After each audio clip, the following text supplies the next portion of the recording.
వందనాలు చెల్లిస్తున్నానండి. పరిశుద్ధ గ్రంథమైన దైవ గ్రంథం నుండి కొద్ది సమయం దేవుని వాక్యాన్ని మనం పరిశీలన చేద్దాం. ఈ రాత్రికాల సమయంలో మనం వినబోతున్నటువంటి అంశభాగం రోగాల పుట్టుక రహస్యం ఏమిటి అనే అంశాన్ని ఆలోచించబోతూ ఉన్నామండి. ఈ రాత్రికాల సమయంలో మనం వినబోతున్నటువంటి అంశభాగం రోగాల పుట్టుక రహస్యం ఏమిటి. చాలా జాగ్రత్తగా దేవుని వాక్యాన్ని మనం ఆలోచిద్దామండి. బైబిల్ గ్రంథంలో రోగాలు పుట్టడానికి గల కారణం ఏంటో దేవుడు చెప్పాడండి. చూడండి, ఒక మాటను బైబిల్ గ్రంథంలో మనం చదువుదాం. ద్వితీయోపదేశ కాండం 28వ అధ్యాయం. ద్వితీయోపదేశ కాండం 28వ అధ్యాయం. అందరూ కూడా బైబిల్ గ్రంథాన్ని తెరచి దైవ గ్రంథంలో ఉన్నటువంటి సత్యాన్ని గ్రహించాలని ప్రేమతో మీ అందరికీ మనం చేస్తూ ఉన్నామండి. మన దగ్గర ఉన్నటువంటి దైవ గ్రంథంలో నుండి ద్వితీయోపదేశ కాండం 28వ అధ్యాయము 20వ వచనం నుండి 22వ వచనం వరకు ఉన్నటువంటి భాగాన్ని చూద్దామండి. 20వ వచనం నుండి 22వ వచనం వరకు. నీవు నన్ను విడిచి చేసిన నీ దుష్కార్యముల చేత నీవు హతము చేయబడి వేగముగా నశించు వరకు నీవు చేయకూడని కార్యములన్నింటి విషయములోను యెహోవా శాపమును కలవరమును గద్దింపును నీ మీదికి తెప్పించును. నీవు స్వాధీనపరచుకొనబో దేశములు నడకుండా నిన్ను క్షీణింపజేయ వరకు యెహోవా తెగులు నిన్ను వెంటాడును. యెహోవా క్షయరోగము చేతను, జ్వరము చేతను, మంట చేతను, మహాతాపము చేతను, ఖడ్గము చేతను, కంకి కాటుక చేతను, బూజు చేతను నిన్ను కొట్టును. నీవు నశించు వరకు అవి నిన్ను తరుమును. చిన్న ప్రార్థన చేసుకున్నామండి. పరలోకమందున్న మా కన్న తండ్రి, మహిమ కలిగిన మా దేవా, మీ వందనాలు స్తోత్రాలు చెల్లిస్తూ ఉన్నాము ఆయన. గడిచిన కాలం అంతయు మీ అపారమైన ప్రేమ చేత మమ్మల్ని అందరినీ కూడా మీరు ప్రేమించారు, సంరక్షించారు, కాపాడారు. అందును బట్టి అయినా కృతజ్ఞతాస్తుతులు చెల్లిస్తూ ఉన్నాం. తిరిగి రాత్రికాల సమయంలో కూడా మీ బిడ్డలుగా మేము అందరము కలిసి మీ పాద సన్నిధికి వచ్చి ఉండగా, మీ మాటలు వినబోతూ ఉండగా, వినగలిగిన చెవిని, గ్రహించగలిగిన మంచి మనస్సును మాలో మాకందరికీ మీరు కలిగించండి.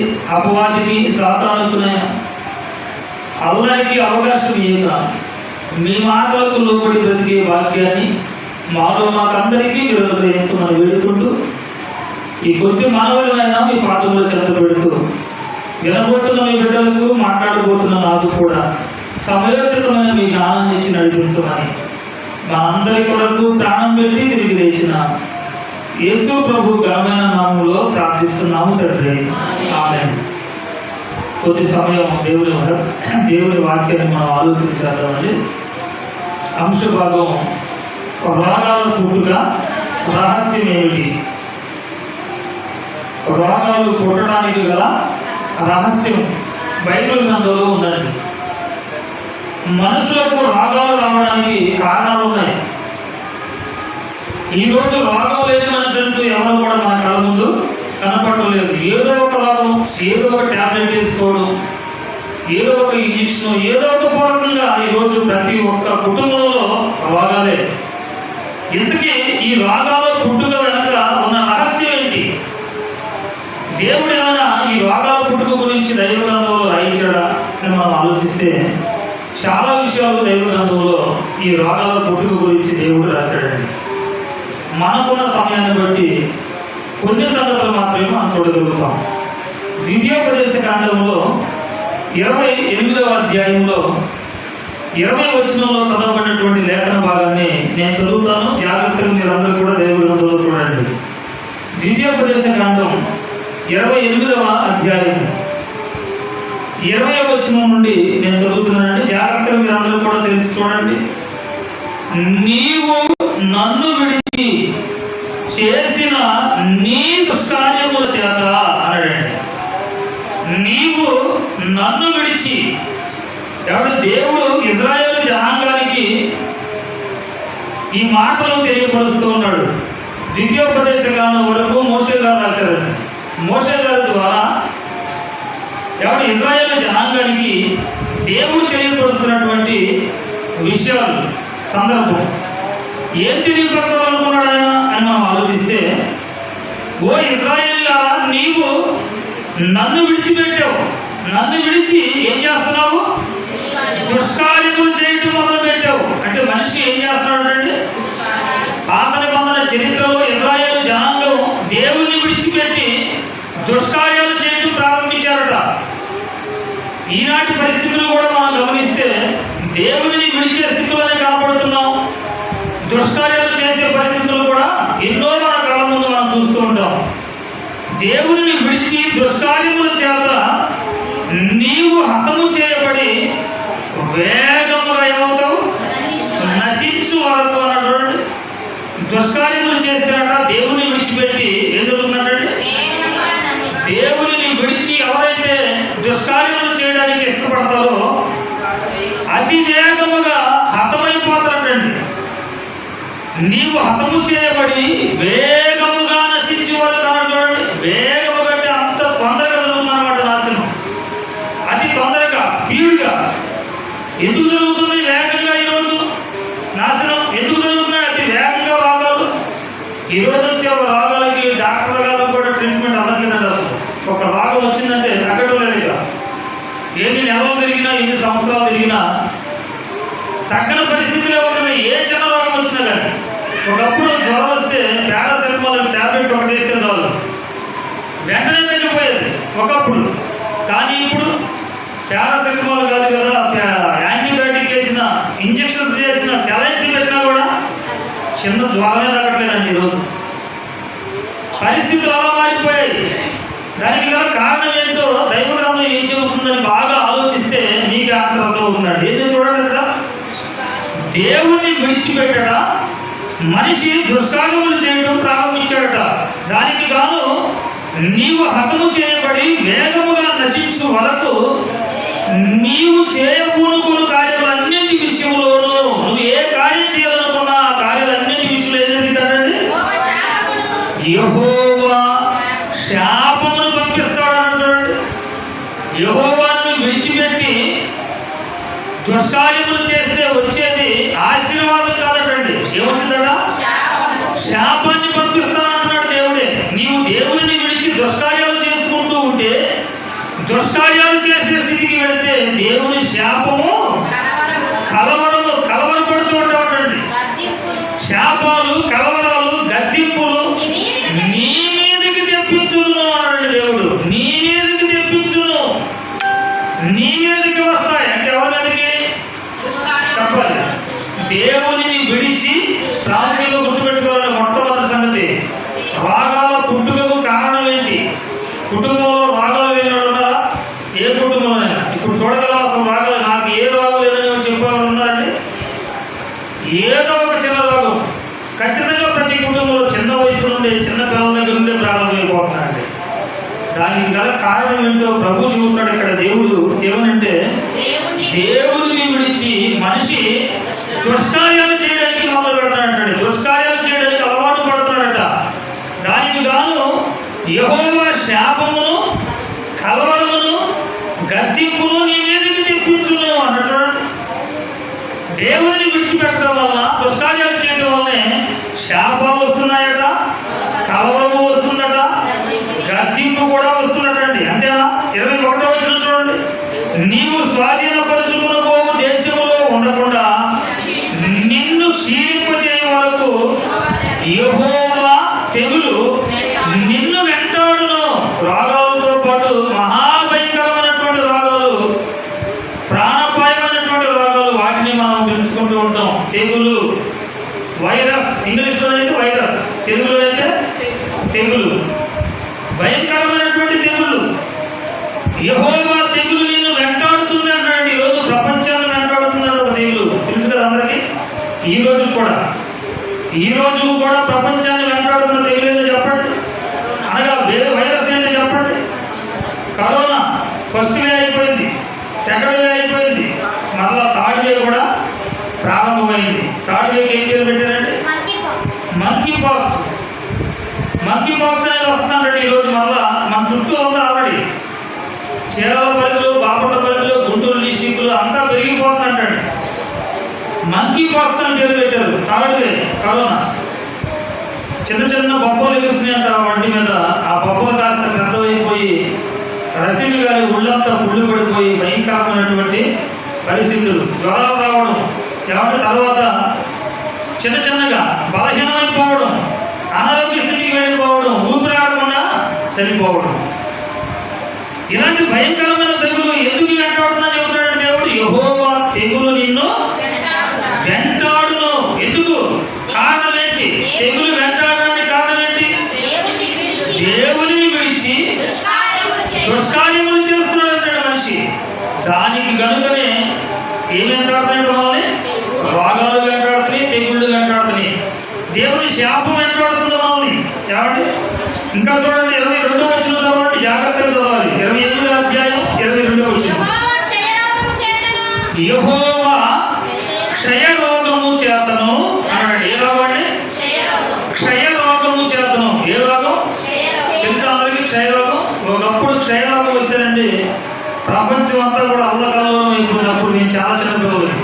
క్షయరోగం మన ప్రపంచానికి పరిచయం అప్పుడు మేమే చిన్నపిల్లలు. అప్పుడు కూడా అందరూ మాస్కులు పెట్టుకోవాలి, డిస్టెన్స్ పాటించాలి, తుప్పపడితే క్షయరోగం వస్తుందని ప్రపంచం అంతా కూడా వార్తల్లో, న్యూస్లో, పేపర్లో చాలా తగ్గిపోయిపోయారండి. అప్పుడు కూడా కొన్ని వేల మంది చనిపోయారు క్షయరోగంతో. అందరూ తెలుసు కదండి క్షయరోగం అంటే. జలుబు కాస్త బాగా ఎక్కువైపోయి ఎన్ని ట్యాబ్లెట్లు వేసినా కానీ జలుబు తగ్గదు, దగ్గు తగ్గదు. బాగా ఎక్కువైపోయి గొంతు నొప్పి రావడం, ఆ గొంతు నొప్పి కూడా బాగా ఎక్కువైపోయిగా ఊపిరాడగా చనిపోవడం, ఇలాంటిది. ఈ క్షయరోగం ఒకప్పుడు తెగులుగా వచ్చింది. అదే దేవుడు రాస్తాడు చూడండి. యెహోవా క్షయరోగము చేతను. రెండవది జ్వరము చేతను అనండి. జ్వరము చేతను. జ్వరము ఎన్ని రకాల జ్వరాలు వచ్చేసినండి ఈరోజు. ఆలోచించండి, ఎన్ని రకాల జ్వరాలు ఉన్నాయి ఈరోజు. టైఫాయిడ్ అని, మలేరియా అని, ఏమంటే కణం తగ్గిన జ్వరాలని, డెంగ్యూ అని, రకరకాల జ్వరాలు. ఈ మధ్య కరోనా జ్వరం, ఏమంటే ఇది కూడా జ్వరమే. రకరకాల జ్వరాలు. ఈ జ్వరము చేతను, మంట చేతను. ఏమంటే కడుపులో మంట పడుతుంది, గుండెలో మంట పడుతుంది. ఇది రోగం అండి, అవును కదా. ఒళ్ళంతా మంట పడుతుంది. ఎన్నో రకాల మంటలు, మనిషికి ఎన్నో మంటలు ఉన్నాయండి. మంట చేతను చూసారు ఎంత భయంకరంగా అంటాడు దేవుడు. మంట చేతను, మహాతాపం. ఏమంటే దాహం వేస్తుంది, తాగినా దాహం లేదు. తాపం తాగాలనిపిస్తుంది కానీ కూల్ డ్రింక్ తాగినా దాహం లేదు, కొబ్బరి బొండ నీళ్ళు తాగినా దాహం లేదు, జ్యూసు తాగినా దాహం లేదు, ఏం తాగినా దాహం లేదు. తాపం. తపన మాత్రం పోదంటాడు. చూసారా? తాపము చేత, అది కూడా మహాతాపము చేతను, ఖడ్గము చేతను, కంకి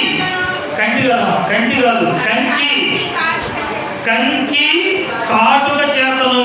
చాలా జాగ్రత్త చదవాలి. అందుకే కంకి కాటుక చేతను అన్నాడు. కంకి తెలుసు ఎవరికి? కంకి తెలుసు తెలీదా?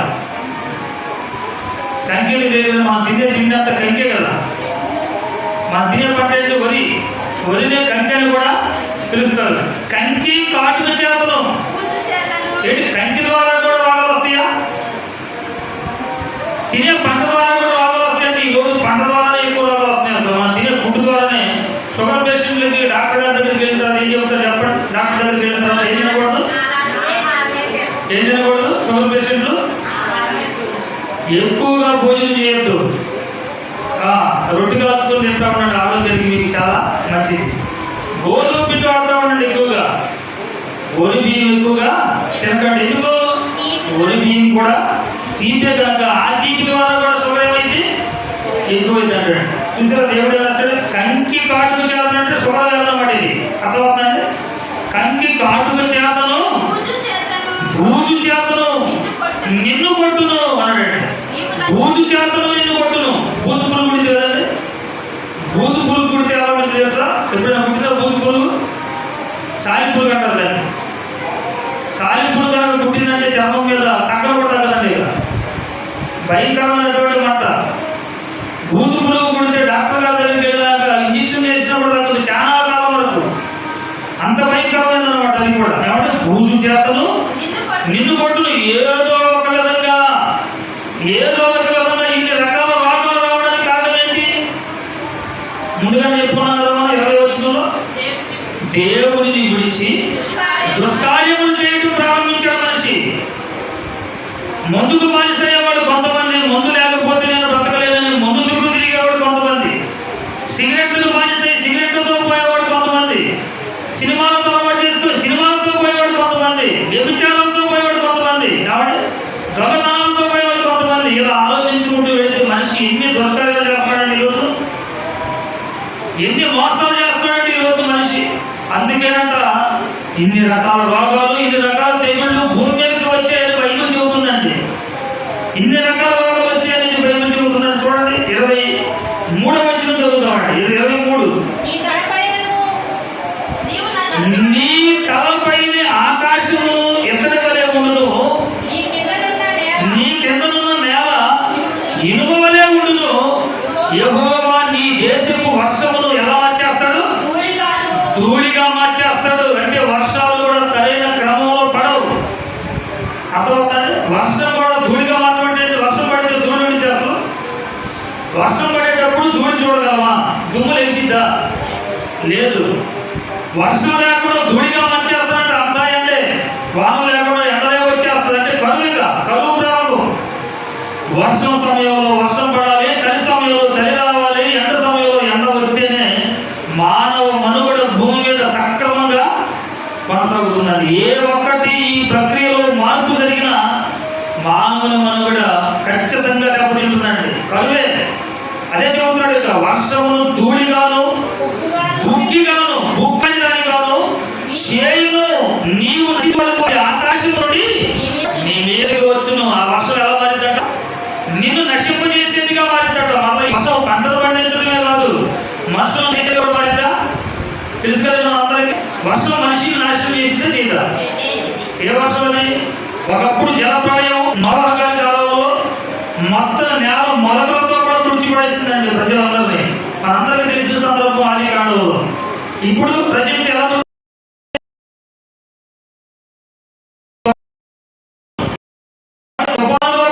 ఇండ్లు లేచిపోవడం ఏంటి, అపార్ట్మెంట్లు పడిపోవడం ఏంటి, కార్లు కొట్టుకుని వెళ్ళడం ఏంటి, బస్సులు కొట్టుకుని వెళ్ళడం ఏంటి, అసలు ఆ వార్తలు చూస్తుంటే మనకు భయం వేస్తా ఉంటుంది. చెట్లు పడిపోవడం ఏంటి, కరెంటు స్తంభాలు పడిపోవడం ఏంటి, మనుషులు ప్రాణ నష్టం జరగడం. ఇంత భయంకరమైనటువంటి ప్రాణ నష్టాలు ఎందుకు జరుగుతున్నాయంటే దేవునికి వ్యతిరేకంగా దేవుని వైపు ఉండకుండా లోకం వైపు తిరిగి దుష్ట మనసుతో దుష్కార్యాలు చేసే స్థితికి మనిషి ఏంటంట. ఈ భయంకరమైన విపత్తులన్నీ కూడా జరుగుతాయని దైవ గ్రంథంలో రాయబడి ఉంది. మరొక సందర్భం చూద్దాం. చూడండి బైబిల్ గ్రంథంలోనే మరొక సందర్భాన్ని చూద్దాం. ద్వితీయోపదేశ కాలంలోనే 28వ అధ్యాయం 1వ వచనం చదువుతామండి. 1వ వచనం, నీవు నీ దేవుడైన యెహోవా మాట శ్రద్ధగా కనుక ఒకవేళ విని నేడు నేను నీకు ఆజ్ఞాపించుతున్న ఆయన ఆజ్ఞలన్నిటినీ అనుసరించి నడుచుకున్న ఎడల నీ దేవుడైన యెహోవా భూమి మీద ఉన్న సమస్త జనముల కంటే నిన్ను హెచ్చించును అన్నాడు. లేదు, దేవుని వైద్య ఉంటూ నిజంగా దేవుని మాటకు లోపడుతూ దేవుని మాట శ్రద్ధగా కనుక వినగలిగితేనట ఏం కలుగుతున్నాడు? దేవుని మాట శ్రద్ధగా వినగలిగితే, దేవుని మాట ప్రకారంగా నిజంగా నువ్వు బ్రతకగలిగితే మాత్రం హెచ్చిస్తాడంటే ఆయన. అన్ని విషయాల్లో హెచ్చించాలంటే ఆయన మాట శ్రద్ధగా వినాలి. దేవుని మాట శ్రద్ధగా వినాలి. దేవుని మాట శ్రద్ధగా వినాలంటాడండి. నీ దేవుడైన యెహోవా మాట వినిన ఎడల 2వ వచనం, ఈ దీవెనలన్నీ మీ మీదికి వచ్చి నీకు ప్రాప్తించును. ఆయన మాట శ్రద్ధగా విన్న వాడికి వచ్చేదేట రోగాలు, నొప్పులు, శాపాలు కాదు, దీవెనగా దీవెనలే నీ మీదకి వచ్చి ప్రాప్తిస్తాయి అన్నట్టు చూసారా. రోగాలు వస్తే దీవెన అనేది, రోగాలు రొప్పులు వస్తున్నాయంటే దీవెన వస్తున్నట్టు మనకి కాదు, దేవుని శాపం వస్తున్నట్టే. ఎందుకు వస్తున్నది? దేవుని విడిచి దుష్ట మనసుతో దుష్కార్యాలు చేయడం వల్ల వస్తున్నాడు. మరి దీవెనలు రావాలంటే దేవుని మాట శ్రద్ధగా వినండి, విన్న ప్రకారంగా బ్రతకండి. అప్పుడు దీవెనలన్నీ కూడా మీ మీదకి వస్తాయి, ప్రాప్తిస్తాయి అంటాడండి. చూడండి మరొక సందర్భం చూద్దాం. లేవియాకాండ గ్రంథం 26వ అధ్యాయం. లేవియాకాండ గ్రంథం 26వ అధ్యాయం. లేవియాకాండ గ్రంథం 26వ అధ్యాయము 14వ వచనం చదువుతామండి. 14వ వచనం. నీవు నా మాట వినక, ఇందాక వింటే ఏదో ఉన్నో చూసాం విద్యోపదేశ కాండంలో. వింటే ఏదో ఉన్నాడు, దేవుని మాట వింటే ఏదో ఉన్నాడు చెప్పలేదు కదా. దీవెనలు అన్నీ వస్తాయి వింటే, వినకపోతే ఏమొస్తుంది అన్నాడు చూడండి ఇక్కడ లేవియాకాండంలో. లేవియాకాండం 26:14. నీవు నా మాట వినక నా ఆజ్ఞలన్నిటినీ అనుసరింపక నా కట్టడలను నిరాకరించిన ఎడలను, నా ఆజ్ఞలన్నిటినీ అనుసరింపక నా నిబంధనలను మీరునట్లు మీరు నా తీర్పుల విషయమై అసహించుకుని దేవుని తీర్పులు కొన్ని ఉన్నాయి బైబిల్లో. దేనిని అసహించుకునినను నేను మీకు చేసేది ఏమిటంటే మీ కన్నులు కనపడకుండా చేస్తాను. క్షీణింపు చేయటువంటి ఏంటి చెప్పండి? కన్నులను క్షీణింపజేయదు. కన్నులను క్షీణింపజేయటువంటి అర్థం ఏంటి? క్షీణించడం. కన్నులు ఉంటాయి కానీ కనపడదు. కనపడకపోవడానికి చాలా కారణాలు ఉన్నాయి. ఈరోజు కళ్ళు కనపడకపోవడానికి చాలా కారణాలు ఉన్నాయి మన మధ్య. శుక్రాలు వచ్చినాయని, పొరలు వచ్చినాయని, ఏమంటే రకరకాల మస్సు వచ్చిందని, రకరకాలు ఉన్నాయి. ఎందుకు ఇవన్నీ? ఎందుకంటే దేవుని మాట శ్రద్ధగా వినకపోతే వచ్చేవి ఇవన్నీ. వినని ఎడల వయసుతో పరిమితం లేదు. ఈరోజు శుక్రాలు వయసు, చిన్న పిల్లలు కూడా శుక్రాలు వస్తాయి తెలుసా. చిన్న పిల్లలు కూడా శుక్రాలు తీపిస్తున్నారండి హాస్పిటల్స్. చిన్న పిల్లలకి ఎందుకు వస్తున్నాయి? పసి వయసు కదండి. ఒక రకంగా 10 నుంచి ప్రారంభమైపోతున్నాయి 60 శుక్రాలు తీయడం.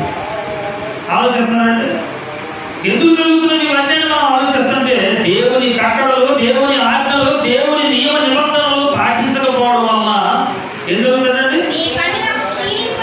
నీ కన్నులను క్షీణింపజేయనట్టు, ప్రాణమును ఆయాసపరుచునట్టు, తాపజ్వరము. ఏ జ్వరం? తాపజ్వరం అంటే తాపం. జ్వరం వస్తే చాలు తాపం. తాపం తెలిసి ఒకటే దాహం అవుతూ ఉంటుంది. తాపజ్వరాలని కళ్ళను క్షీణింపజేయాలన్నా, తాపజ్వరం రావాలన్నా, క్షయరోగమును, తాపజ్వరమును, క్షయరోగమును మీ మీదకి రప్పిస్తా ఉన్నాడు. ఎవరు రప్పించేది చెప్పండి? ఎవరు రప్పిస్తా దగ్గర? దేవుడే రప్పిస్తా అన్నాడు. ఎందుకు రప్పిస్తా అన్నాడు? ఆయన మాట విని వృధాగా విడిచిపెట్టి ఆయన మాట ప్రకారంగా బ్రతకకపోతే, వినని ఎడలో వచ్చేది ఇవన్నీ. వినకపోతే వచ్చే శాపాలు ఇవన్నీ.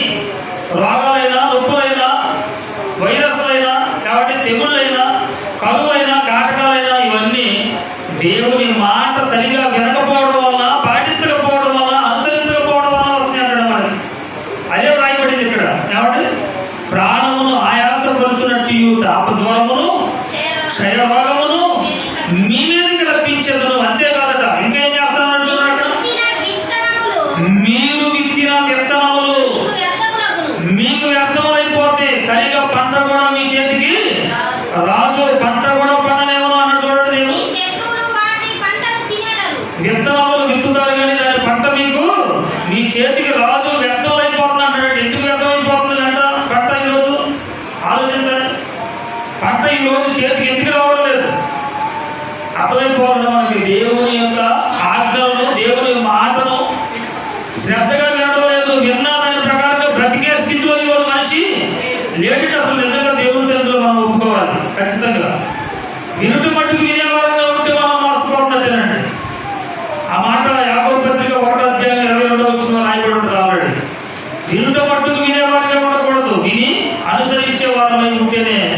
దేవుని శాపాన్ని తప్పించుకుంటామట, లేకపోతే శాపానికి గురవుతారని బైబిల్ గ్రంథం చెబుతుందండి. మీరు విత్తిన విత్తనములు కూడా మీకు వ్యర్థమైపోతాయి. అంటే సరిగ్గా పంట కూడా పంటలు, పంట నష్టం కలుగుతుంది. అంతే కదట. ఇంకేం జరుగుతుంది చూడండి, మీ శత్రువులు వాటి పంటలు తింటారు. మీరు పండించినటువంటి పంట వలన నీకు లాభం కలగదట, కానీ ఎవరు తింటారట? మీ శత్రువులు ఆ పంట తినేస్తారు అన్నాడండి. చూసారా, మీ శత్రువుల చేత ఆ పంట తినిపిస్తాను, మీకు లాభాన్ని రాకుండా చేస్తాను అన్నాడండి దేవుడు. ఎందుకు ఎలాంటి నిర్ణయాన్ని దేవుడు తీసుకున్నాడు చెప్పండి? దేవుని మాట శ్రద్ధగా వినే స్థితిలో, దేవుడి మాట శ్రద్ధగా వినే స్థితిలో మనిషి లేనప్పుడు, దుష్కార్యాలు చేసుకుంటూ బ్రతుకుతున్నప్పుడు, దేవునికి లోబడే తత్వం మనిషిలో లేనప్పుడు దేవుడు తీసుకుంటున్నటువంటి నిర్ణయాలు ఇవన్నీ కూడా. దేవునికి తెలియకుండా భూమి మీద ఏమంటే రోగము రాదు, రొప్పులు రావు, తెగుళ్ళు రావు, కరువులు రావు. ఆయన తెలియకుండా అన్నీ ఆయన పంపిస్తాడు, ఆయన ఆపుతాడండి. ఆయన ఇవ్వగలడు, ఆయన తీసుకోగలడు. ఆ విషయాన్ని గ్రహించింది యోబు గారండి. యెహోవాయే ఇచ్చెను, యెహోవాయే తీసుకున్నాడు. తీసుకున్న ఆయన, ఇచ్చింది ఆయన అన్నాడు. చూసారా, ఆయన ఇవ్వగలడు, తీసుకోగలరండి. కాబట్టి ఆలోచన చేద్దాం. చివరిగా ఒకే ఒక మాట చూసుకుని ముగించుకున్నాడు, సమయం అయిపోయింది కనుక చివరిగా ఒకే ఒక మాటను మనం చూసుకొని ముగించుకుందామండి. కీర్తన గ్రంథం 41వ అధ్యాయం 8వ వచనం చూడండి. కీర్తన గ్రంథం 41వ అధ్యాయం. ఇక్కడ ఒక రాగం ఉందండి. ఈ కీర్తన గ్రంథంలో రాగం చూడండి. ఏ రాగం రాయించాడు దేవుడు? కొదలని రాగము అన్నాడండి. ఏ రాగం అంటే ఇది? కొదలని రాగము వారికి సంభవించి ఉన్నది. సరిగ్గా ఒకరు చదవండి, సరిగ్గా చదవండి, అందరినీ డిస్టర్బ్ చేయదు.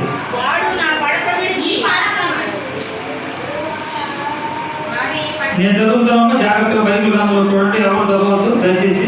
కీర్తన గ్రంథం 41వ అధ్యాయము 8వ వచనం చదువుకున్నాడు. కీర్తన గ్రంథం 41వ అధ్యాయము 8వ వచనం. కొదలని రాగము వారికి సంభవించి ఉన్నది, వాడు ఈ పడక విడిచి తిరిగి లేవడని చెప్పుకుంటున్నాడు అన్నాడు. ఏంటంట? ఏం రాగం అన్నాడు ఇక్కడ? కొదలని రాగము వారికి సంభవించి ఉన్నది. ఈ రోగం కూడా ఈ రోజు ఈ మధ్య వచ్చేసి రాగడి మనుషుల మధ్యకి. ఏ రోగం ఇది? కొదలని రోగం. కొదల రోగం అంటే అర్థం ఏంటి? నువ్వు ఎంత మల్టీ స్పెషాలిటీ హాస్పిటల్కి వెళ్ళినా, ఎన్ని లక్షల రూపాయలు నువ్వు ఖర్చు పెట్టినా రోగానికి మాత్రం నయం కాదు. ఎన్ని ట్యాబ్లెట్స్ వేసినా కానీ రోగం మాత్రం తగ్గదని అర్థం. కొదలని రోగం అంటే ఎన్ని ట్యాబ్లెట్లు వేసినా కూడా తగ్గదని అర్థం. కొదలని రోగము అన్నట్టు చూడండి అక్కడ. అందుకే కొదలని రోగము వారికి సంభవించను అన్నాడు. బాగా దేవుడి వాక్యాన్ని మనం ఆలోచన చేస్తుంటే, కొదలని రోగము వారికి సంభవించి ఉన్నది, వాడు ఈ పడక విడిచి తిరిగి లేవడని చెప్పుకుంటున్నారు. ఏం చెప్పుకున్నాడు జనం? వాడికి పడకని విడిచి ఇక మంచం మీదే, వాడి బ్రతికి ఇక మంచం మీదే, ఇక తిరిగి లేవడేమో అని చెప్పుకుంటారండి జనం. ఎన్ని గడవేసినా తగ్గడం లేదు, ఎన్ని సెలవులు పెట్టినా తగ్గడం లేదు, ఎంతమంది డాక్టర్ దగ్గరికి వెళ్ళినా తగ్గడం. అంటే ఏ రోగం అది? కొదలని రోగం. కొదలని రోగాలు కూడా ఉన్నాయి. చనిపోయేంత వరకు కూడా శిక్ష అనుభవించలేనండి. ఎందుకు? ఈ కొదలని రోగాలు, తాప జ్వరాలు, భయంకరమైనటువంటి తెగుళ్ళు, కరోనా వైరస్లు, రకరకాల రోగాలు, ఒక్కొక్కరికి ఒక్కొక్క రోగం ఎందుకు వస్తున్నాయి ఇవన్నీ మనం ఆలోచిస్తే రెండే రెండు విషయాలు మనం చూస్తున్నాం. మొట్టమొదటి ఏంటో చెప్పగలుగుతారా? దేవుని విడిచి దుష్కార్యాలు మనిషి చేయడం వల్లనే ఈ రోగాల బారిన పడుతున్నాడు అన్న సంగతి బైబిల్ గ్రంథం చెబుతుంది. రెండో సంగతి ఏం చెప్పాడండి? దేవుని మాట శ్రద్ధగా నడవలేదంటండి. మాట వినకపోవడం వల్ల కూడా ఈ యొక్క కొదలని రోగాలు కూడా సంభవిస్తున్నాయన్న సంగతి దైవగ్రంథం ద్వారా మనకు అర్థమవుతున్నాయి. కాబట్టి ఆలోచన చేద్దాం. ఈరోజు మన మధ్యకు రోగాలు వచ్చి మనం పీడిస్తున్నాయంటే దానికి గల కారణం అర్థమైపోవాలి మనకి దేవుని వాక్యాన్ని బట్టి. దేవుని ద్వారా వచ్చింది మనకి. ఇది ఎందుకు వచ్చింది? దేవుణ్ణి విడిచిపెట్టాను. ఎక్కడో విడిచిపెట్టాను లేదండి. నేను ప్రతిరోజు ప్రార్థన గడుపుతున్నాను, ప్రతిరోజు దేవుడి సన్నిధికి వెళ్తున్నాను, లేక ప్రతిరోజు బైబిల్ గ్రంథాలు చదువుతున్నాను, ప్రతిరోజు ప్రార్థన చేస్తున్నాను కదా, నేను ఎక్కడ దేవునికి దూరంగా ఉన్నాననే స్థితిలోకి ఒకవేళ ప్రార్థన చేస్తున్నా, రోజు దేవుని సన్నిధికి వెళుతున్నా, మనం దేవుని వాక్యాన్ని వింటున్నా, మనం దేవుని వాక్యాన్ని నిజంగా మన జీవితంలో పాటిస్తున్నామా, విడిచిపెడుతున్నామా అనేది ఆలోచించుకోవాలండి. కొలస్సీ పత్రిక 3:8-10 వరకు ఉన్న భాగంలో కోపాన్ని గురించి చెబుతాడు, అబద్ధాల గురించి చెబుతాడు, బూతుల గురించి చెబుతాడండి. వాటన్నిటినీ విసర్జించాలి, మానుకోవాలని చెబుతాడండి. బాప్తిసం తీసుకున్న తర్వాత మారు మనసు పొందేవాలని చెప్పుకుంటున్నటువంటి క్రైస్తవులు కూడా అబద్ధాలు మానుకోవడం లేదు. ఈరోజు మారు మనసు పొందేవాలని చెప్పుకున్న క్రైస్తవులు కూడా సినిమాలు మానుకోవడం లేదు. ఈరోజు సినిమా థియేటర్లో సినిమాలు చూసేవాళ్ళు తెలుసా మీకు? ఏమంటే అబద్ధాలు చెబుతూ కాలం గడిపే క్రైస్తవులు ఉన్నారు ఈరోజు. అదే దేవునికి అందుకని దేవునికి కోపం వచ్చి ఏం పంపిస్తాను అన్నాడు, మీ మీదకి శాపములుగా తెగుళ్ళను రోగాలను పంపిస్తాను, మీ పంట కూడా నాశనం చేస్తాను అన్నాడండి. అంత భయంకరమైన నిర్ణయం దేవుడు తీసుకోవడానికి గల కారణం దేవుని మాటను మనం మీరి బతకడం వల్లనే. అబద్ధాలు ఆడుకుని ఉంటున్నావా? ఆలోచించండి. కొలస్సీ పత్రిక 3:8 ఉన్న మాట ప్రకారంగా ఇప్పుడైతే మీరు కోపము అన్నాడు. మొట్టమొదటి ఏంటంట కోపం. మానుకున్నావా? కోపం మానేసేవాడి మారు మనసు పొందేవాళ్ళని చెప్పుకుంటున్నటువంటి మనకి కోపం ఉందా, మానేసావా? కోపం అధికం అవుతుందా, తగ్గించుకున్నావా? మారు మనసు పొందడం అంటే మన బ్రతుకు మార్చుకోవాలి, మన స్థితిగతులు మారిపోవాలి. అంతేకాదు మారు మనసు పొందాలని నోటితో చెప్పుకోవడం కాదండి, క్రియాపూర్వకంగా దేవునికి కనపడాలి. మన విశ్వాసంలో క్రియలు కనపడాలన్నాడు ఆయన. కోపము అన్నది మొట్టమొదటిది. కోపము, ఆగ్రహము, దుష్టత్వము, దూషణ అంటే ఎదుటి వాళ్ళు దూషించడం, మీ నోట బూతులు అన్నటువంటి బూతులు అను వీటన్నిటినీ విడిచిపెట్టండి, విసర్జించండి అన్నాడండి. మరి ఇది నిజంగా మనం పాటించామనుకోండి, వాక్యాన్ని పాటించినట్లే, వాక్య ప్రకారంగా బ్రతుకుతున్నట్టే. ఏ ఒక్కటి మనం చేసినా వాక్యాన్ని పాటించినట్టే కదండి మనం. మరి మన మీదకి శాపం రావాలా, దీవెన రావాలా? ఏదొచ్చింది? ఆయన మాట శ్రద్ధగా విని అనుసరించి నడిస్తేనేమో దీవెనలు, ఆయన మాట వినని వాడికి శాపాలే. అది రోగాలు రావచ్చు, పంట నష్టాలు రావచ్చు, కాబట్టి భయంకరమైన మరణం కూడా రావచ్చు. ఏ రూపంలో వచ్చిందో మనం మాత్రం చెప్పలేమండి. దైవగ్రంథం అదే చదివిస్తుంది. చాలా విషయాలు ఉన్నాయి. ప్రభు చిత్తమైతే ఒకవేళ మరలా మనం తెలుసుకుంటే, ఈసారి తెలుసుకున్నప్పుడు కొన్ని సంగతులు చూద్దామండి. చిన్న ప్రార్థన చేసుకున్నాం. పరలోకమందు ఉన్న మా కన్న తండ్రి, ఎంతవరకు మీ మాటలు వినే గొప్ప భాగ్యాన్ని మాలో మాకందరికీ మీరు కలిగించినందుకు ప్రాముఖ్యంగా మీకు కృతజ్ఞతాస్తుతులు చెల్లిస్తున్నాం తండ్రి. ఈ రాత్రికాల సమయంలో రోగాల పుట్టుక రహస్యం ఏమిటో మీరు రాయించిన గ్రంథంలో నుండి కొన్ని సంగతులు మాత్రమే మేము చూడగలిగాం తండ్రి. ఈనాటి నుండైనా మీ మాటలు విన్న మేము మీ వాక్యానికి లోబడి భయపడుతూ, వాక్యానికి భయపడుతూ, ప్రాముఖ్యంగా మీకు భయపడుతూ వాక్యానికి లోబడి మా బ్రతుకులను దిద్దుకొని, ఏ లోపం మాలో ఉందో, ఏ విషయంలో మేము దారిపోతూ ఉన్నామో, ఏ విషయంలో మేము విడిచి మేము బ్రతుకుతున్నామో, ఎలాంటి దుష్కార్యాలు మేము చేస్తూ ఉన్నామో ఆలోచించుకొని మీ శాపానికి గురయ్యేవాడిగా మేము ఉండగా, రోగాలను బారిన పడిన అర్ధాంతరంగా ప్రాణాలు కోల్పోయే స్థితిలోనికి మేము వెళ్ళగా, మీ ద్వారా దీవెనలు, ఆశీర్వాదాలు పొందాలంటే మీరు చెప్పినట్టుగా యెహోవా మాటలు శ్రద్ధగా విని వాటి ప్రకారంగా అనుసరించి నడుచుకోవాలన్న మీ మాటకు లోబడి బ్రతికే వాక్యాన్ని చేరికూడి వచ్చిన వాళ్ళు మాకందరికీ, శబ్దయంత్రం ద్వారా వింటున్న మీ బిడ్డలందరికీ కూడా మంచి మనసులో మీరు అనుగ్రహించమని వేడుకుంటూ, ఈ కొద్ది మాటలు ఎందు విన్నటువంటి మీ బిడ్డలు నాయన ఆచరించి పాటించి మీ నామాన్ని మహిమపరిచే బిడ్డలుగా ఉండేందుకు సహాయం దయచేయండి. ప్రతి కుటుంబాన్ని మీరు జ్ఞాపకం చేసుకొని కుటుంబానికి అవసరమైన ప్రతి విధమైన మేలును, ఆశీర్వాదమును, మారు మనసును, రక్షణను కూడా మీరు అనుగ్రహించమని వేడుకుంటూ, తిరిగి అయినా ఎవరి గృహాలకు వారు వెళుతూ ఉండగా మీ కాపుదలను, మీ సహాయాన్ని అనుగ్రహించి మీ చిత్తమైతే మరొక తరుణంలో ఈ విధంగా మేము అందరం కూడా ఆయన కలుసుకొని మీ మాటలు అనేక జ్ఞాన సంగతులను నేర్చుకునే గొప్ప భాగ్యాన్ని మాలో మాకందరికీ మీరు అనుగ్రహిస్తారని ఆశిస్తూ, ఈ కొద్ది మామూలైనా మీ పాదములు చెంత పెడుతూ మా అందరి వరకు ప్రాణం పెట్టి తిరిగి లేచిన యేసు ప్రభు ఘనమైన నామంలో ఈ ప్రార్థన సమర్పిస్తున్నాము తండ్రి. ఆమేన్. అందరికీ వందనాలండి. ఈ కార్యక్రమం ఇంతటితో ముగించబడింది. సెలవు తీసుకున్నాం. రేపు బుధవారం రోజు, ఆదివారం రోజు ప్రకటించిన విధంగా మా గృహం అయితే గృహకూడిక ఏర్పాటు చేయడం జరిగింది. కాబట్టి ప్రతి ఒక్కరు కూడా 8 గంటల కల్లా కార్యక్రమం ప్రారంభం